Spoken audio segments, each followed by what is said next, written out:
Hey guys, and welcome back to the Storyteller Index. Today we're going to be taking an in-depth look at the plumbing and water system found in your mode van. Located at the rear driver's side of your mode is the water control panel that has these following functions and connections: your siphon port controls and connection, your water pump control, external water port controls, your outdoor shower control and connection, and access to your low point drain and water pump filter screen. First, let's cover your freshwater systems. Your mode's freshwater systems provide water to the sink and showers either through the onboard freshwater tank or through an external freshwater source or city water connection. Now let's talk about your freshwater tank. When a city water connection is not available, your mode's freshwater tank will keep you supplied with water throughout the course of your adventure. Let's fill up our freshwater tank. The freshwater tank can be filled up two ways, via city water or via the siphon port filling method. Using city water to fill your mode's freshwater tank is the most convenient method. First, find the water control panel, located again on the driver rear of the garage area. At the external port valve control, turn it to city water to freshwater tank. Then, hook up your water supply hose into the city water source. Turn on the water supply, and when the tank is full, turn off the water supply, disconnect the city water supply hose, and replace the cap.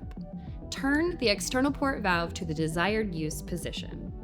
To connect to and use city water, find the water control panel at the driver's side rear of your garage area. Turn the external port valve control on the water control panel to city water and mode fixtures. Attach the water supply hose to the external freshwater connection port.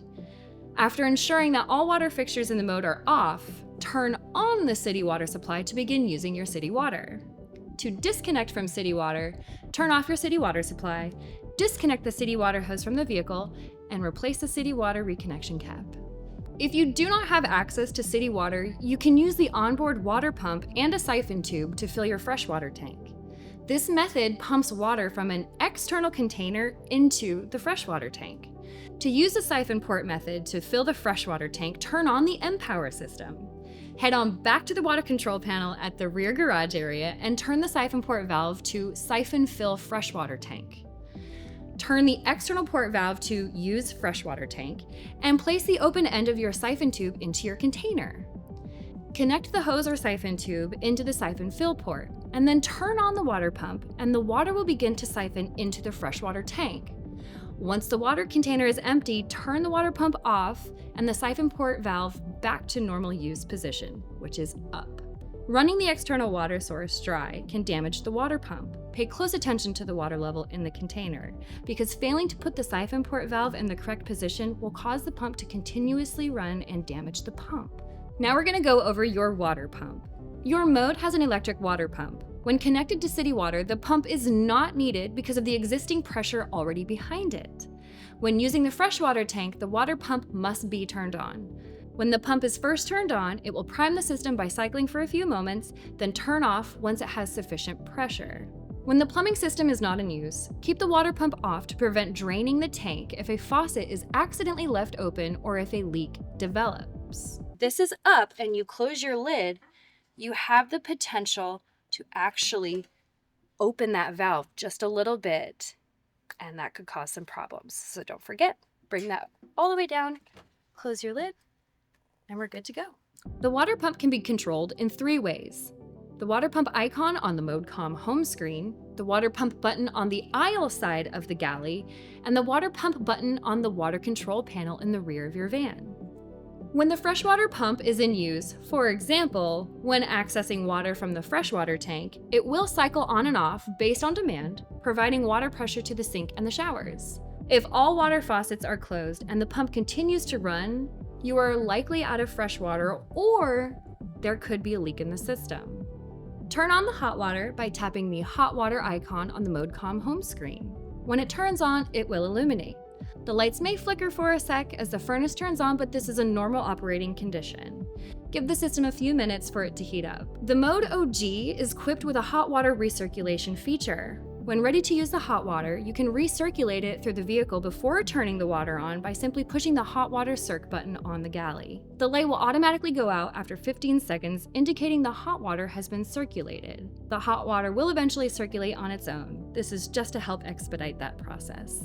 The furnace will not generate heat or hot water when your diesel is below a quarter of a tank. Attempting to fire the furnace when below a quarter of a tank will likely introduce air into the furnace's fuel delivery system, requiring several restart attempts after refueling.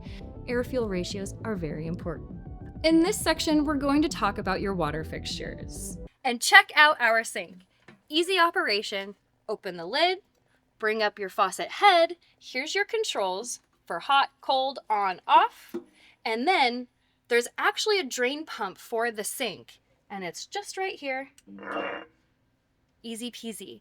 The Galley sink uses a macerator pump to help drain gray water and small solids down the sink to the gray water tank. When the water begins to back up into the sink, press and hold the sink drain pump button on the galley side until the water drains out and the pump sound changes. The macerator pump should only be used when there is water in the sink. It is not designed to run dry. Be careful that the sink faucet is not accidentally turned on when closing the sink cover. Now we're gonna go over one of the things I've been dying to use, our outdoor shower. You can find your outdoor shower on the rear water control panel. To use the outdoor shower, turn on the M-Power and water pump. Open the round cap beneath the outdoor shower control. Access the hose connection and attach the supplied outdoor shower hose. To remove the shower hose, push the hose in gently, pull the collar back, and then remove.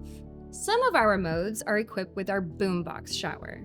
To use the boombox to shower, remove the MOLLE panel shelves, if installed, and store. Remove the coat hanger rod, if installed, and enter the boombox. Close the doors and make sure the shower curtain is spread wall to wall to avoid water spilling or splashing into the cabin.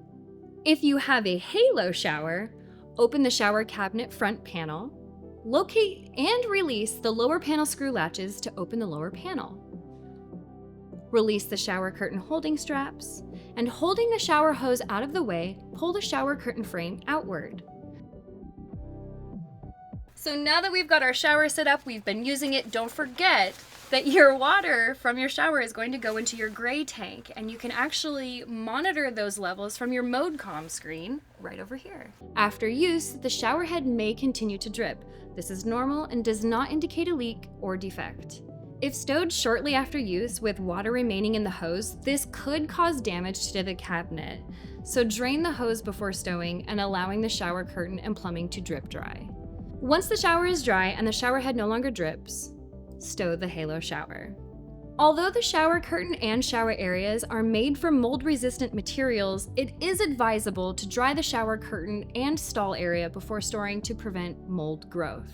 Now that we know how to fill our systems, let's go over how to drain them. Turn the water pump off. Locate and open the 4 low-point drains. Your freshwater tank drain valve, the black valve found in the access port below the water control panel. Second and third low point drain valves, which are located behind the galley drawers. To access those, remove the lower 2 galley drawers and open the 2 valves. Your 4th low point drain for mode OG, you can find it behind the FlexSpace shower pan lid under a screw port. For mode XO, you can find it under the wall side love seat, accessed through the screw port at the front of the seat shroud. To open the valves, turn the handle parallel with the line, and to close, turn the valve handle perpendicular to the line. Not all water can be drained from the system. Draining the freshwater system is not a substitute for winterizing the system. The gray water tank captures wastewater from the shower and sink and must be emptied into an RV cleanout station or other appropriate disposal sites. To drain the gray water tank, remove the cap from the gray water tank outlet. Pull the handle of the gray water valve to drain the tank. Close the valve and replace the cap. To prevent harmful sewer gases from coming through the plumbing system, keep the gray water tank closed when connected to a campground sewage system. You also have digital tank monitoring. On the MODEcom home screen, there is a freshwater tank and gray water tank display showing the approximate levels. The system is self-calibrating. When the freshwater tank drops below 20%, a warning light will appear and the light will come up. When the gray water tank goes above 80%, a warning box will appear on the home screen and the light will light up. Thank you guys so much for watching, and we'll see you again next time.